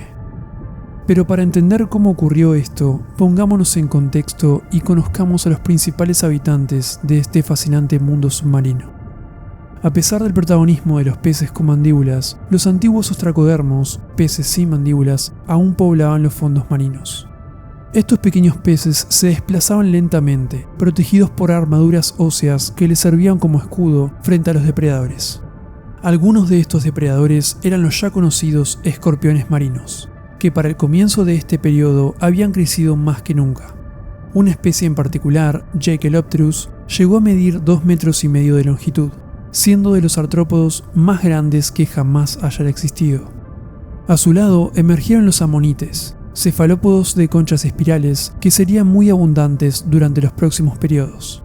Ambos estaban acompañados por los trilobites, quienes seguían caminando por los fondos oceánicos como lo habían hecho durante millones de años. Sin embargo, con la aparición de los peces mandibulados, el equilibrio cambió. Ellos eran las estrellas de esta era y ninguno brillaba tanto como el temible Dunkleosteus. Este titánico placodermo de 4 metros, con mandíbulas capaces de partir a sus presas con la precisión de una guillotina, dominaba los mares hace 380 millones de años. En estas mandíbulas se encontraban un conjunto de placas óseas que, al cerrarse, cortaban a sus presas a toda velocidad. Su mordida era una fuerza desatada, rápida y devastadora, muchísimo mayor que la de cualquiera de sus contemporáneos, lo que lo convirtió en el superdepredador indiscutible del Devónico. Pero no todo en los placodermos era violencia y poder. También tenían un lado más familiar. En ese momento, la mayoría de los peces y otros animales marinos se reproducían mediante una fertilización externa. En este caso, la hembra liberaba los huevos al agua y el macho los fertilizaba fuera del cuerpo de la hembra. Pero sorprendentemente, algunos peces habían desarrollado una forma de fertilización interna. Allí, la fertilización ocurre dentro del cuerpo de la hembra. El macho introduce los espermatozoides directamente en el sistema reproductor de la hembra, mediante órganos especializados o contacto directo. Esto era algo nunca antes visto en los vertebrados hasta ese momento, y pareciera que en ese entonces era una característica única de ciertos placodermos. Un ejemplo era Mater piscis. Las hembras de esta especie, luego de copular con un macho, llevaban a sus hijos en sus vientres y alimentaban a sus crías mediante un cordón umbilical hasta que estuvieran listas para nacer. Un proceso similar al que ocurre en algunos tiburones actuales. Al mismo tiempo, también podíamos encontrar a las contrapartes ancestrales de los tiburones modernos. Varios de ellos tenían un plan corporal similar al de los actuales, pero no estaban directamente relacionados con ellos. Una especie llamativa de estos pseudotiburones era Stetacanthus. Este curioso depredador tenía una aleta dorsal con una forma muy extravagante. Era plana, en forma de yunque y estaba cubierta de espinas. Incluso su cabeza también tenía pequeñas espinas. Quizás esta estructura haya tenido un propósito de exhibición, atrayendo a una potencial pareja, o tal vez le servía para intimidar a sus enemigos. Puede que entre sus rivales estuvieran peces como Eustenopteron y Panderictis, que habían dado un salto evolutivo muy importante. Estos habían desarrollado unos pulmones primitivos que les permitían obtener oxígeno del aire, mientras que también obtenían oxígeno del agua a través de sus branquias. Esta sería una adaptación clave para que sus descendientes pudieran habitar la superficie en el futuro. Pero esta era, dominada por titánicos placodermos, llegaría a su fin. Hace 375 millones de años se desató una serie de extinciones masivas que para el final del Devónico acabarían borrando del mapa a los placodermos, ostracodermos y a más del 70% de las especies en la Tierra. Quizás estas extinciones hayan sido causadas por un imbalance del oxígeno en el océano, o quizás por un vulcanismo suboceánico. Las posibilidades son muchas. Los océanos se fueron vaciando de gigantes, pero los sobrevivientes se adaptaron, preparando el terreno para la siguiente etapa de la evolución. Los peces que sobrevivieron a esta extinción se dividían en tres grupos principales: los peces cartilaginosos, los peces con aletas radiadas y los peces con aletas lobuladas. Los peces cartilaginosos, en los que se incluían pseudotiburones como Stetacanthus, aprovecharon la ausencia de los placodermos y se diversificaron, cubriendo varios de los roles que estos últimos habían dejado. Los peces con aletas radiadas se convirtieron en los más abundantes y diversos de todos. Y por último, los peces con aletas lobuladas, el grupo en el que se encontraban Eustenopteron y Panderictis, dieron uno de los saltos evolutivos más importantes en la historia de los vertebrados: caminar sobre la superficie terrestre. La superficie de este momento estaba poblada por los primeros árboles, que habían evolucionado un nuevo y muy importante material: la madera. Este material los hacía mucho más resistentes y les permitía crecer más alto. Además, por debajo de la tierra habían desarrollado unas raíces muy profundas y duraderas. Para cuando llegaron los vertebrados a la superficie, ya se habían formado los primeros bosques. El horizonte estaba dominado por árboles muy altos, con troncos de madera y hojas, como Archaeopteris. Estos árboles tenían cierto parecido a los pinos modernos, dándole a la tierra un aspecto con el que estamos mucho más familiarizados. Uno de los primeros vertebrados en aventurarse en la superficie fue Tiktaalik, un animal transitorio entre los puramente acuáticos y los puramente terrestres.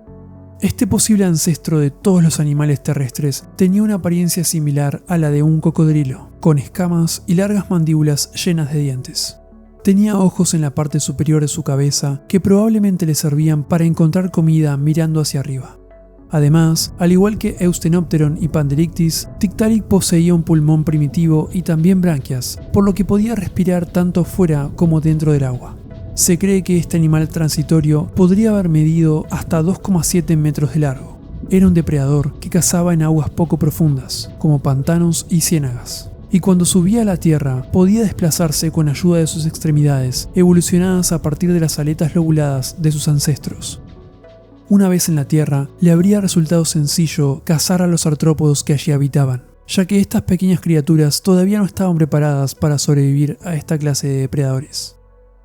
Con el paso del tiempo y a medida que estos vertebrados evolucionaron en nuevas especies, partes de sus esqueletos fueron cambiando para adaptarse mejor a la vida terrestre.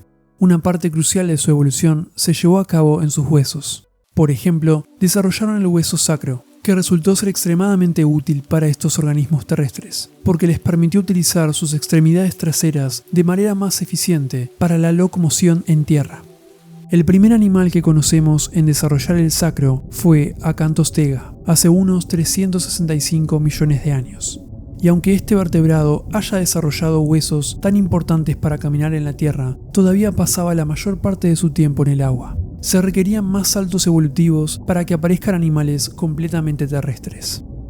Estos primeros animales en caminar sobre la tierra, como Acantostega, tenían 8 dedos en cada extremidad. Con el tiempo, algunos de estos dedos se fueron perdiendo, lo que dio lugar a animales con 7 dedos, como en el caso de Ictiostega, otro vertebrado del mismo periodo. Este animal ya había perdido sus branquias y sus aletas caudales se hicieron más pequeñas. Los ojos también se fueron adaptando a este estilo de vida, cambiando de posición, desde la parte superior de su cabeza, como los que tenía Tiktaalik, hacia los costados o el frente, dependiendo del rol que cada especie cumplía en el ecosistema.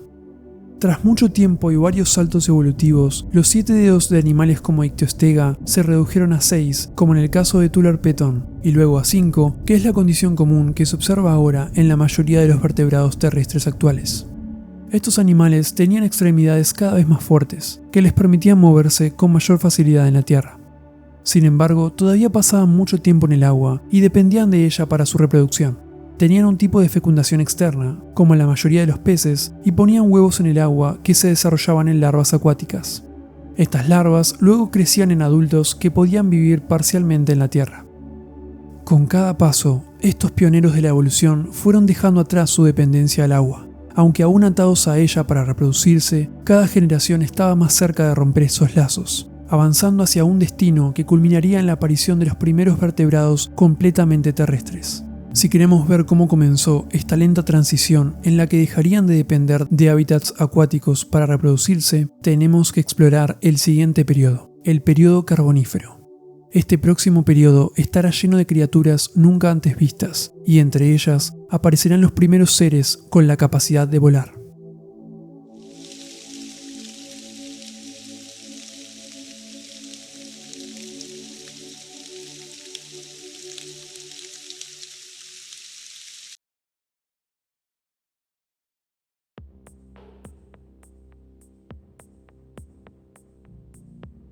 Muchos de los pequeños artrópodos que vemos hoy en día, como los milpies, ciempiés, arañas, escorpiones y libélulas, ya existían para finales del periodo carbonífero. Pero no siempre fueron todos tan pequeños. Durante ese mismo periodo, que comenzó hace 360 millones de años, la Tierra tenía los niveles de oxígeno más elevados de la historia, permitiendo que varios artrópodos de la época adquieran tamaños inimaginables. Pero, ¿cómo ocurrió esto? El motivo de estos altos niveles de oxígeno parecían ser las nuevas plantas terrestres, que seguían diversificándose y cubriendo más territorio que en el periodo anterior. La flora del carbonífero ahora cubría las llanuras aluviales y pantanos que crecían hacia el interior de los continentes. Este periodo vio a algunas de las plantas más extrañas que jamás hayan evolucionado, desde helechos del tamaño de árboles hasta árboles que usaban su corteza para hacer la fotosíntesis. En este contexto de plantas extrañas y altos niveles de oxígeno aparecen los artrópodos gigantes. El más grande de todos, Arthroplura, era morfológicamente similar a un milpiés, pero llegó a medir más de 2,6 metros de largo. Este descomunal artrópodo surgió hace 346 millones de años y continuó viviendo durante todo el periodo carbonífero. Su exoesqueleto estaba compuesto de 30 segmentos articulados, cada uno de los cuales estaba cubierto por duras placas. Tenía aproximadamente 8 pares de patas articuladas por cada 6 segmentos corporales, y entre 32 y 64 patas en total. Arthroplura habitaba tanto en pantanos húmedos como en bosques abiertos, con ríos y arroyos cerca de playas costeras. Afortunadamente, al igual que los milpiés modernos, este artrópodo gigante era principalmente herbívoro. Se cree que consumía restos de plantas, materia vegetal muerta y semillas esparcidas en el suelo del bosque. Sin embargo, es posible que para crecer a tal tamaño haya tenido que consumir también a otros invertebrados y quizás algunos anfibios. No solo los artrópodos estaban evolucionando, también estaba ocurriendo un cambio muy importante en el mundo de los vertebrados. Hace 340 millones de años aparecieron los primeros amniotas, evolucionados desde sus ancestros anfibios. Los amniotas son el primer grupo de vertebrados completamente terrestres. Esto se debe a que, a diferencia de sus predecesores, al reproducirse, los amniotas producen una membrana llamada amnios, que rodea y protege a sus embriones en desarrollo. En consecuencia, no necesitan una etapa larvaria intermedia ni requieren poner sus huevos en el agua. El amnios retiene el agua, mientras que al mismo tiempo permite la transferencia de oxígeno. Por lo tanto, permite la respiración dentro del embrión. Como resultado, estos nuevos embriones de amniotas se pueden desarrollar en huevos depositados en la tierra, por lo que ya no necesitan del agua para reproducirse. Estos nuevos huevos, gracias a una cáscara porosa y correosa, eran mucho más grandes que los de los peces o los anfibios. Esto, sumado al desarrollo de un saco vitelino de mayor tamaño, también permitió que los fetos de dichos huevos crecieran y se desarrollaran por completo antes de la eclosión. Se cree que, con el tiempo, esto dio lugar a la evolución de animales mucho más grandes. Gracias a estos nuevos tipos de huevos, los amniotas se convirtieron en los vertebrados terrestres predominantes hasta el día de hoy.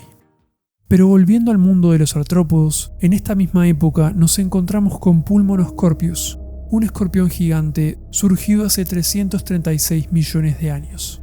Este fue uno de los escorpiones más grandes de la historia, llegando a medir más de 70 centímetros de largo. Era bastante similar a los escorpiones actuales, con la excepción de sus grandes ojos laterales. Se cree que era un depredador activo que cazaba durante el día y descansaba durante la noche. Otro grupo muy importante de artrópodos evolucionó a mediados del período carbonífero, hace 328 millones de años. Estos eran los primeros insectos voladores, que se diversificaron rápidamente luego de su surgimiento. Se cree que estos insectos evolucionaron sus alas a partir de los lóbulos paranatales, extensiones de los tergatorácicos. Entre los primeros insectos en desarrollar alas se encontraban algunos morfológicamente similares a las libélulas. Un grupo específico de ellas terminaría teniendo un rol muy importante en el ecosistema hacia el final del periodo. Un tiempo más tarde, hace 318 millones de años, los amniotas se dividieron y tomaron dos caminos evolutivos distintos. Estos dos linajes eran los sinápsidos y los saurópsidos. Los sinápsidos evolucionarían para convertirse en los mamíferos actuales, y los saurópsidos se convertirían en los reptiles, dinosaurios y aves. Pero al principio, tanto los sinápsidos como los saurópsidos eran muy similares. Uno de los sinápsidos más antiguos fue Asaphestera y uno de los saurópsidos más antiguos fue Ilonomus. Ambos vivieron hace 318 millones de años y ambos tenían la apariencia de un pequeño reptil. En el caso de Ilonomus, sabemos que medía unos 20 centímetros de largo, tenía pequeños dientes afilados y probablemente comía pequeños insectos. Esta similitud externa entre ambos linajes continuó por mucho tiempo. Por ejemplo, hace 306 millones de años apareció Archaeopteryx, otro sinápsido con apariencia de reptil. Sin embargo, ya empezaban a haber algunas diferencias. Este sinápsido tenía mandíbulas más grandes y fuertes que las de los saurópsidos de la misma época. Pero debido a sus dientes afilados y caninos agrandados, se cree que este animal era también un carnívoro, con una dieta y nichos ecológicos similares a las de los saurópsidos. Todo cambió con el colapso de la selva tropical del Carbonífero hace 305 millones de años. Este evento fue una catástrofe ambiental que favoreció a los helechos de bajo crecimiento en detrimento de los árboles más grandes. Se expandieron las praderas de helechos y se fragmentaron las selvas tropicales. Este ambiente, cada vez más seco, acabó con las especies que dependían de los ecosistemas húmedos, marcando una nueva era, tanto para las plantas como para los animales. Los sinápsidos y los saurópsidos sobrevivientes se adaptaron a gran velocidad, abarcando nuevos nichos y diversificando sus dietas, dividiéndose en herbívoros y carnívoros, en lugar de alimentarse exclusivamente de insectos y peces. Uno de los primeros sinápsidos herbívoros era Edaphosaurus, que vivió hacia el final del período carbonífero. Este animal era mucho más grande que sus predecesores, midiendo más de 3,5 metros de largo. Tenía un cráneo corto y bajo, y dientes cónicos. Su cabeza era bastante pequeña en comparación con su enorme cuerpo, y su característica más distintiva era sin duda esa vela que tenía en su espalda, formada por arcos vertebrales alargados.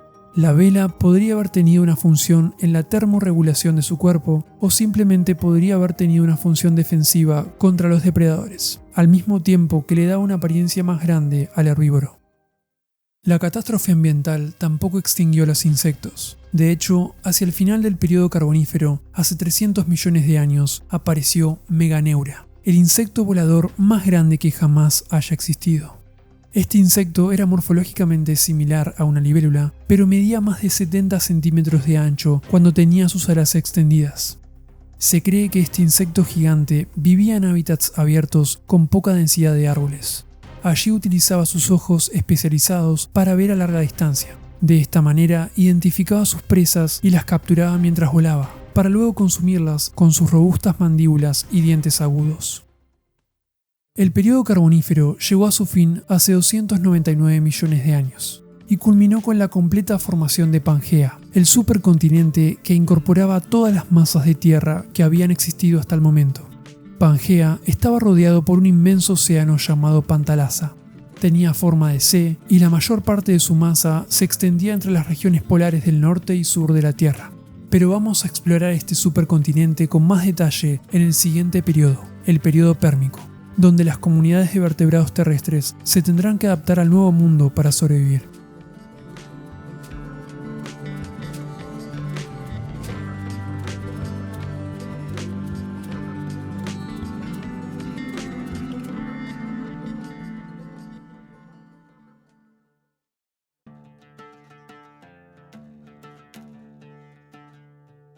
El período pérmico termina con la mayor extinción masiva que presenció la Tierra. Pero para entender toda la vida que se perdió, tenemos que comenzar por el principio. Este periodo comenzó hace 299 millones de años. La Tierra había formado el supercontinente Pangea, que unía todas las masas terrestres del planeta. La formación de este continente provocó un calentamiento global y desarrolló climas secos y áridos durante todo el periodo. Pangea estaba rodeado por el superocéano Pantalasa, mucho más grande que cualquier océano actual. En Pangea encontrábamos dos linajes principales, que si bien en un principio eran similares, terminarían tomando caminos evolutivos muy diferentes. Uno de ellos eran los sinápsidos, que terminarían dando lugar a los mamíferos, y el otro grupo eran los saurópsidos, que terminarían dando lugar a los dinosaurios. Afortunadamente para nuestros ancestros, fueron los sinápsidos los que predominaron durante todo el periodo. Al comienzo del periodo, un grupo de sinápsidos, conocidos como pelicosaurios, tomaron un rol principal. Entre ellos destacaba Edaphosaurus, uno de los primeros sinápsidos herbívoros. Edaphosaurus llegó a medir hasta 3,5 metros de largo, y su característica más llamativa era la vela que tenía en su espalda. Se cree que esta enorme vela le servía para regular la temperatura de su cuerpo o que le ayudaba para atraer potenciales parejas e intimidar a sus enemigos.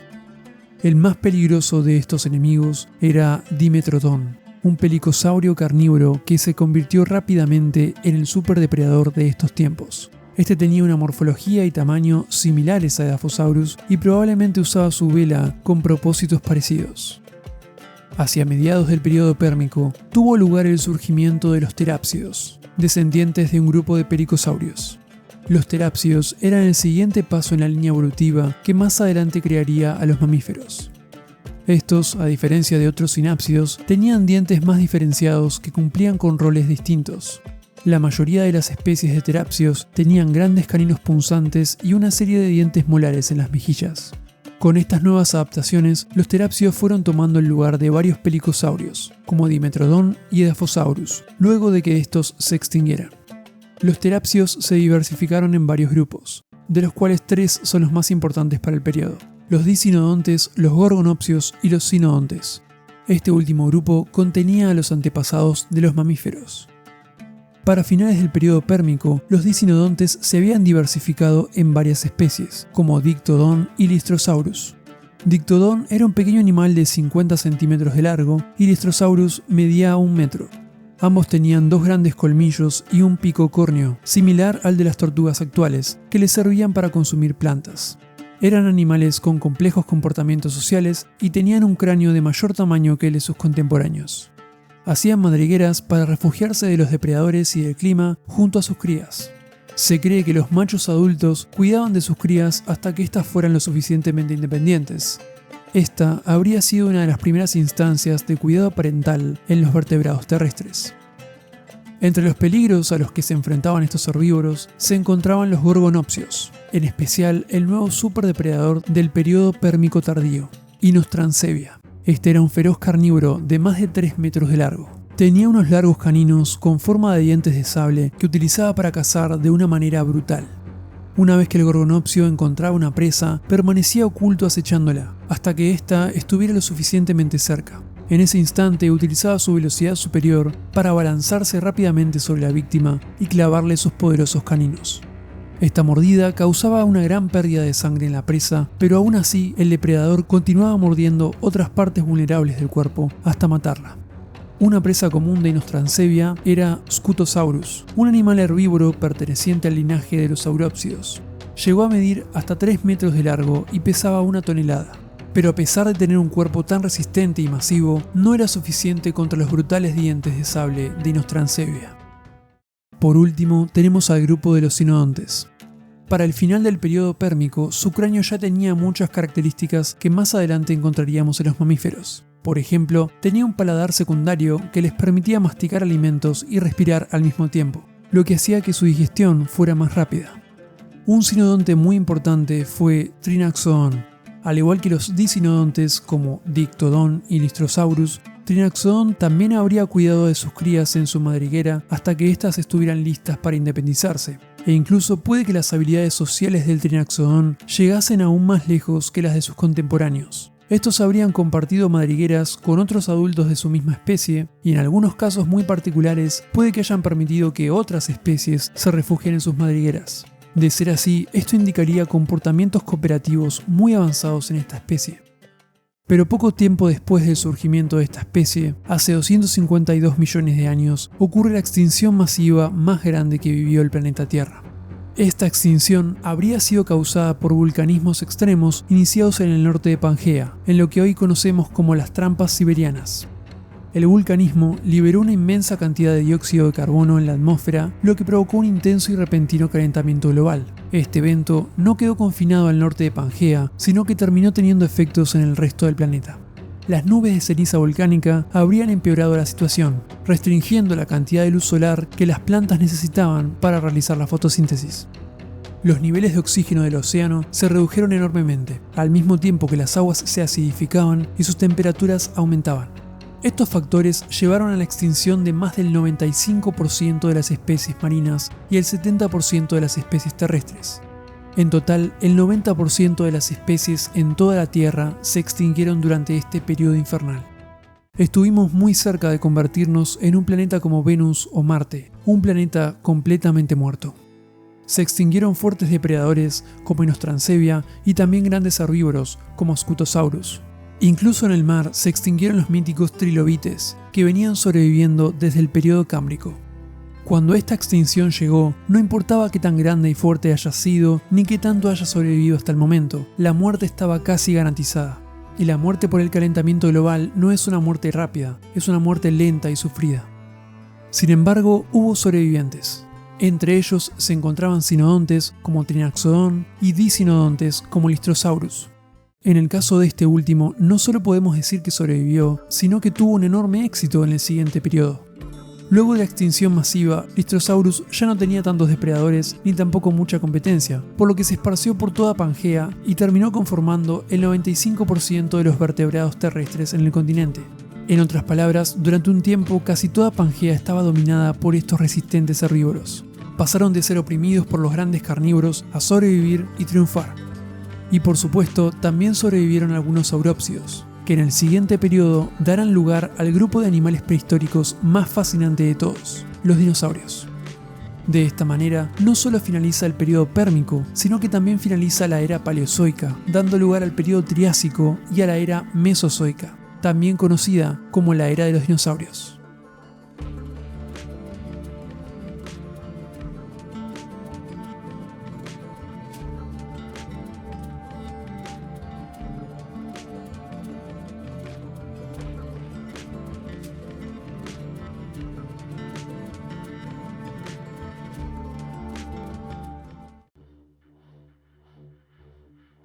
Los dinosaurios son posiblemente los animales prehistóricos más fascinantes de todos. Sus distintos comportamientos y sus impactantes tamaños viven atrapando nuestra imaginación.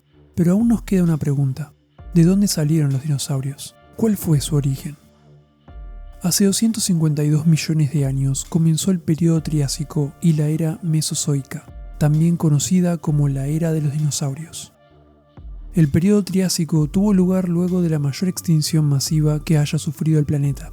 Menos del 10% de las especies habían sobrevivido y el supercontinente Pangea estaba recuperándose lentamente. De los animales que habían sobrevivido fueron los reptiles quienes mejor aprovecharon las nuevas condiciones ambientales. A mediados del Triásico, hace 234 millones de años, ocurrió un periodo de intensas lluvias, conocido como el evento pluvial carniense, que duró 2 millones de años. Estas lluvias habrían causado la extinción de varias especies, dejando varios roles ecológicos vacíos. Es en este contexto en el que aparecen los primeros dinosaurios, descendientes de un grupo de reptiles. Se cree que los dinosaurios tomaron los roles ecológicos de aquellas especies que ahora estaban extintas, reemplazándolas. Estos se habrían originado en el sur de Pangea, en una región que actualmente es parte de Sudamérica. Los primeros dinosaurios eran bípedos y generalmente carnívoros, pero lejos de ser los superdepredadores gigantes que imaginamos, estos primeros dinosaurios apenas medían un par de metros de largo, y no eran los reptiles dominantes de la época. Además, es posible que desde su origen ya hayan tenido plumas. En este periodo también surgieron los pterosaurios, los primeros vertebrados voladores. Estos no eran dinosaurios, sino que formaban parte de un grupo diferente de reptiles. Tenían alas formadas por membranas de piel, similares a las de los actuales murciélagos. Varias especies se alimentaban de peces, sobrevolando las aguas y bajando para pescar a sus pequeñas presas. Mientras los reptiles terrestres dominaban la tierra y los pterosaurios dominaban los cielos, otro grupo de reptiles se adaptó a la vida marina y pasó a dominar las aguas, los ictiosaurios. Estos depredadores tenían un aspecto similar a los actuales delfines, pero eran mucho más grandes y tenían una apariencia mucho más intimidante.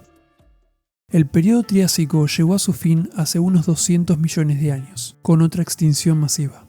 Pangea se estaba empezando a separar, lo que ocasionó vulcanismos extremos en las secciones que se separaban.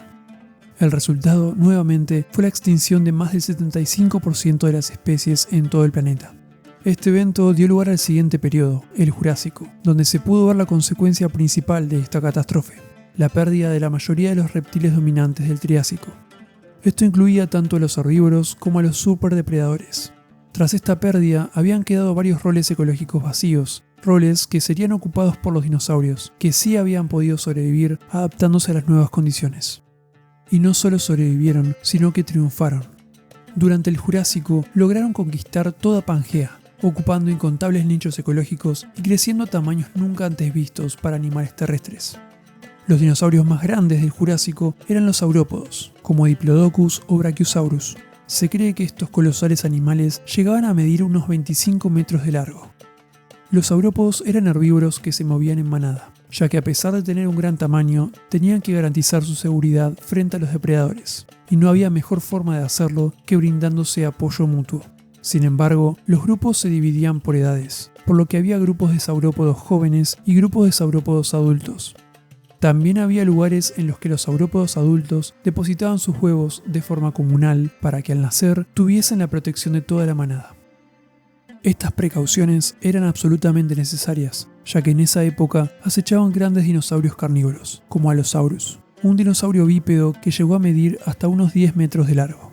Dada la diferencia de tamaño, no se sabe muy bien cómo cazaban animales herbívoros mucho más grandes que ellos, como los saurópodos, pero se cree que podrían ir tras los miembros más débiles o pequeños de la manada, o incluso cooperar con otros alosaurios para cazar en conjunto. En medio de estas inmensas criaturas habían aparecido los primeros mamíferos. Estos pequeños animalitos generalmente medían alrededor de 10 centímetros de largo, tenían sangre caliente y pelaje, se parecían bastante a las actuales musarañas o a las ratas pequeñas, y se cree que solían desplazarse por los árboles. Debido a esta descomunal diferencia de tamaño frente a los dinosaurios, nuestros pequeños ancestros desarrollaron diferentes maneras de defenderse. Se volvieron nocturnos, ocultándose durante el día y saliendo a cazar insectos durante la noche, para evitar a los dinosaurios y otros depredadores. Al mismo tiempo, algunos mamíferos desarrollaron una nueva manera de reproducirse que reemplazaría la fecundación de los huevos. En este nuevo modo de reproducción, el embrión se desarrollaba en el mismo cuerpo de la madre, donde permanecía hasta su nacimiento, tal y como ocurre en la mayoría de los mamíferos actuales, incluyéndonos. Esto hizo que tengan una menor cantidad de hijos, por lo que ahora podrían brindarles una mayor atención y protegerlos por más tiempo. Por último, a finales del Jurásico, hace 150 millones de años, apareció Archaeopteryx, un pequeño dinosaurio que tenía una capacidad única para este grupo: podía volar. Este animal es considerado una de las primeras aves de la historia, formando parte de un grupo de dinosaurios que daría lugar a todas las aves de la actualidad, y en consecuencia, estos dinosaurios avianos son los únicos dinosaurios que sobreviven hasta el día de hoy a través de todas las aves. Y así fue como surgieron los distintos grupos de dinosaurios que conocemos hoy en día, abriéndose paso en los diferentes nichos ecológicos que iban quedando vacíos. Sin embargo, es en el siguiente periodo donde vamos a encontrar a los dinosaurios más populares de la prehistoria, así como también vamos a presenciar su trágico final. Por lo tanto, el siguiente periodo, el periodo Cretácico, nos va a trasladar a los últimos momentos de estos majestuosos seres.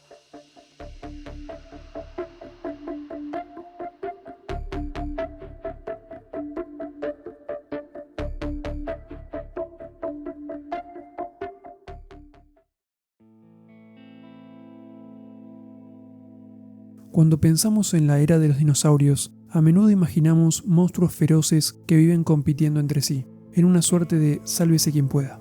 Pero la realidad no podría estar más alejada de este imaginario colectivo, ya que continuamente vemos ejemplos de cooperación entre individuos durante esta icónica era.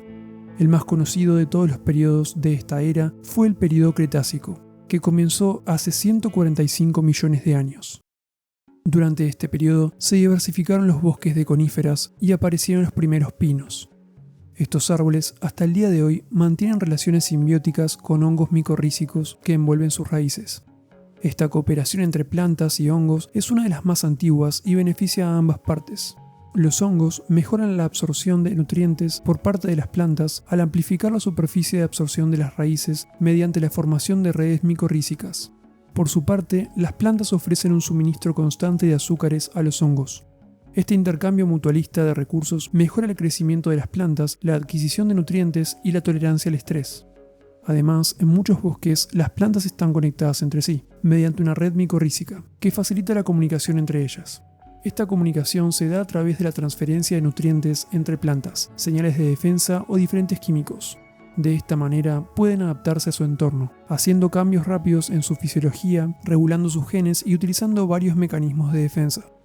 Esta comunicación subterránea entre árboles, facilitada por la simbiosis con los hongos, es un proceso fundamental que demuestra la importancia de la cooperación, no solo en animales, sino también en plantas y hongos. Por otro lado, también surgieron las primeras plantas con flores que se diversificaron rápidamente. Estas plantas tenían su propia relación mutualista con los polinizadores, con quienes fueron coevolucionando. Los animales polinizadores, generalmente insectos, son una de las maneras en las que se transfiere el polen de las flores, facilitando su reproducción. Para lograr esto, las plantas evolucionaron diversas adaptaciones para atraer a estos polinizadores, como los escarabajos, abejas y mariposas, entre otros. En el caso de las abejas, las flores se adaptaron a ellas ofreciéndoles su néctar para que consuman, e incluso plataformas sobre las que puedan posarse mientras llevan a cabo la polinización. Esta relación cooperativa es crucial tanto para la reproducción de las plantas como para la alimentación de las abejas. Además, las abejas también cooperan entre sí, trabajando en conjunto y dividiendo sus tareas temporalmente. Este comportamiento hace que sus comunidades estén altamente organizadas y sean muy eficientes, así como también aumenta sus probabilidades de supervivencia. Otro insecto cooperativo que evolucionó en el Cretácico fue la hormiga. Estos animales desarrollaron sociedades complejas mantenidas a través de la división del trabajo. Las hormigas logran crear estructuras subterráneas muy complejas con una organización horizontal y descentralizada, sin necesitar una hormiga líder que guíe el proyecto. Varias hormigas también comparten comida entre ellas, generalmente regurgitándola tanto para sus compañeras hambrientas como para las larvas. Aquellas hormigas que presentan comportamientos egoístas y no quieren compartir su comida, muchas veces dejan de ser vistas como parte de la comunidad. A su vez, también tienen comportamientos atroces cuando entablan guerras entre diferentes colonias. Por ejemplo, el rapto de larvas de otras comunidades para usarlas en beneficio propio. Pero la abundancia de cooperación que presentan dentro de una misma comunidad sobrepasa enormemente estos momentos puntuales de competencia feroz entre distintas colonias. las impresionantes construcciones que crean bajo la tierra, así como también la increíble cultivación de plantas y hongos que llevan a cabo, jamás hubieran sido posibles de manera individual. Es la cooperación la que la llevó a este elevado nivel de organización y de inteligencia colectiva. Los cangrejos, que ya habían aparecido en este periodo, también se ayudaban mutuamente en algunas ocasiones. Cuando un cangrejo ve a otro dado vuelta e incapaz de volver a su posición original, frecuentemente interviene para ayudarlo a enderezarse.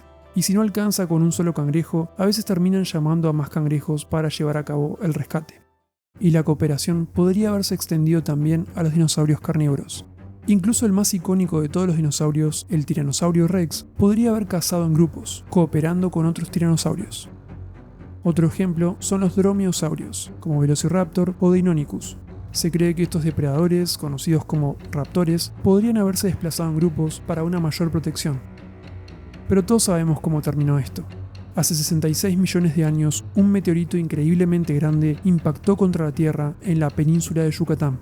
Esto causó la última extinción masiva y el exterminio de todos los dinosaurios no avianos, junto con la mayoría de las especies de todo el planeta.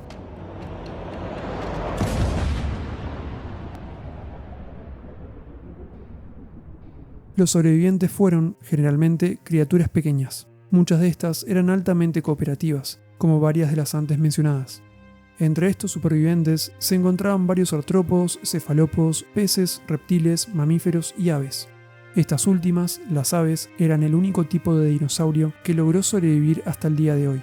Y por eso acá es donde termina la era de los dinosaurios.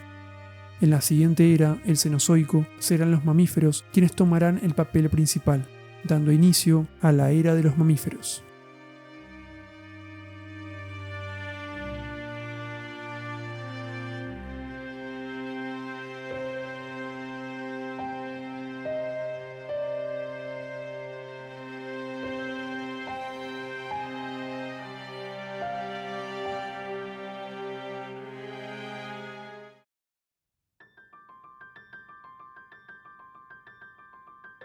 Hace 66 millones de años, luego de la extinción de los dinosaurios, comienza la era Cenozoica.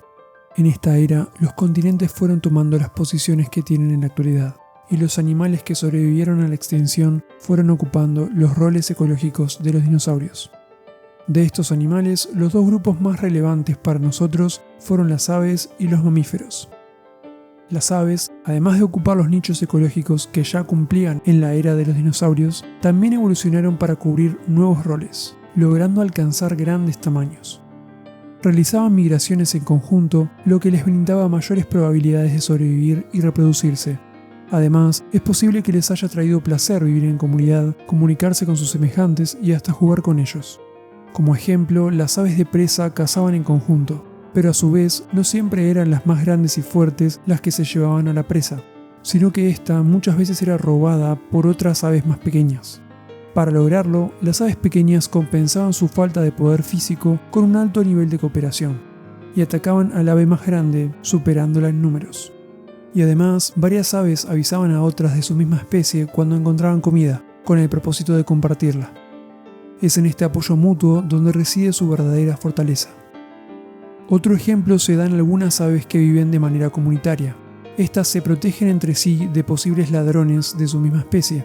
Es decir, que cuando un individuo quiere quitarle un nido hecho o cuidado por otro individuo, el ladrón es ahuyentado por todo el grupo, para enseñarle lo que no es correcto hacer y evitar que esto se repita. Este comportamiento comunitario reduce la cantidad de ladrones de nidos. Pero la inteligencia y cooperatividad presente en cuervos y loros supera a la de cualquier otro grupo. Los cuervos, predominantes en el hemisferio norte, tienen la capacidad de usar herramientas y realizar planes con anticipación. Recuerdan muy bien a sus aliados para realizar intercambios con ellos y a sus enemigos para evitarlos o disciplinarlos grupalmente. Por otro lado, los loros, predominantes en el hemisferio sur, desarrollaron una increíble capacidad para imitar sonidos y desarrollar melodías, tanto con sus voces como con el uso de herramientas. Y por último, el grupo de aves más extraño de todos, además de dejar de volar, se volvió semiacuático. Por supuesto, estamos hablando de los pingüinos, con sus características habilidades para nadar y resistir los climas fríos. Los mamíferos, que antes no llegaban a medir más de medio metro, fueron diversificándose a lo largo de decenas de millones de años. pasaron a convertirse en criaturas muy grandes, cubriendo una inmensa variedad de nichos ecológicos terrestres. Estaban los herbívoros, que solían viajar en manadas y vivir de forma comunal, protegiéndose de los depredadores, y después estaban los carnívoros, quienes intentaban cazarlos, teniendo mejores resultados cuando lo hacían en grupo. Otros mamíferos, en cambio, evolucionaron para pasar toda su vida en el océano, como los cetáceos. Siendo profundamente sociales, estos animales tienen un alto nivel de comunicación y cooperación. Se cree que sienten emociones tales como la empatía, alegría y el dolor ante la pérdida de sus compañeros. Tal es el caso que muchos cetáceos sanos cuidan a otros animales que han quedado temporalmente incapacitados, incluso cuando son de otras especies. Estos seres conforman grupos y relaciones complejas. En las orcas, por ejemplo, las familias tienen estructuras matriarcales que les ayudan a cazar en conjunto mediante el uso de la cooperación. También están las ballenas y los delfines, que se comunican de maneras muy sofisticadas, utilizando chasquidos, silbidos y canciones. Cada uno de estos métodos tiene un propósito distinto, como encontrar un camino determinado o simplemente socializar.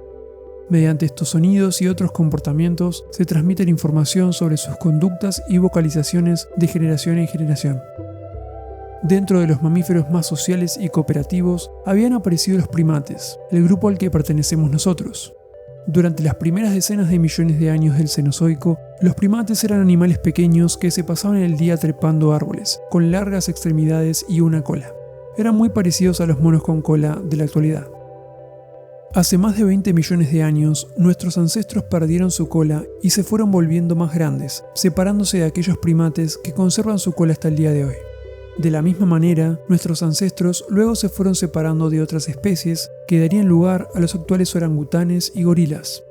Y hace unos 7 millones de años nos separamos de la línea evolutiva que daría lugar a los chimpancés y bonobos. Estos simios son las especies más cercanas a la nuestra de las que siguen existiendo en la actualidad. Y aunque parecen muy similares a simple vista, tienen diferencias fundamentales en sus comportamientos y estructuras sociales.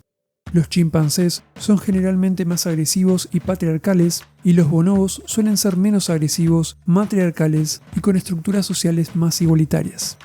Cuando un bonobo macho se pone agresivo con una hembra o quiere ejercer una coerción sexual sobre ella, las otras hembras del grupo suelen cooperar para superar su fuerza individual y disciplinarlo, manteniendo así sus estructuras sociales matriarcales e igualitarias. Los chimpancés y los bonobos mantienen relaciones sexuales tanto con individuos del sexo opuesto como con individuos del mismo sexo. En los bonobos, las relaciones sexuales y el comportamiento homosexual en sí mismo son mucho más frecuentes y variadas que en los chimpancés, y a menudo se usan para resolver conflictos, crear vínculos sociales, calmar tensiones y por placer, tanto en hembras como en machos. Además, los bonobos y chimpancés también pueden utilizar herramientas simples para ayudarles en su vida cotidiana. Por su parte, nuestros ancestros se estaban adaptando a una vida más terrestre, caminando en una postura bípeda, aumentando el tamaño de sus cerebros y desarrollando sus manos para manipular objetos con mayor precisión. Con estos cambios, más adelante comenzaría la evolución de la humanidad.